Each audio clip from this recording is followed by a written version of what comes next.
the top three things that you need to know about your credit, I would actually put them in three different categories. Actually, I think about awareness, I think about avoidance, and I think about access. So the first thing is awareness. Most people just are not aware of how important their credit score is in their lives. As I say this a bit tongue in cheek, but when I was growing up, I was always told, don't commit a felony and protect your credit score. Because if you think about it, you want to buy a house, you want to buy a car, you want to do anything, you need to have a strong credit score. So I think number one is just to be aware.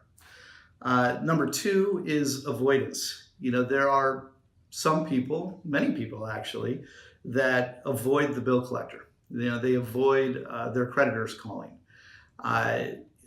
One way to protect your credit score is to make payments on time. And if you find yourself in a jam where you're not able to do so, work with your creditors, work with the bill collectors to come up with a plan so you don't take as much of a hit on the credit score.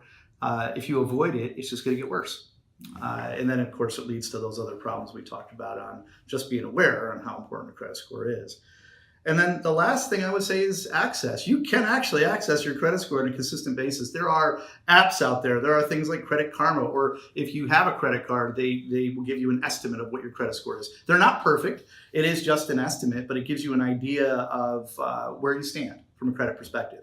So those are the three things that I would actually think about when you think about your credit score.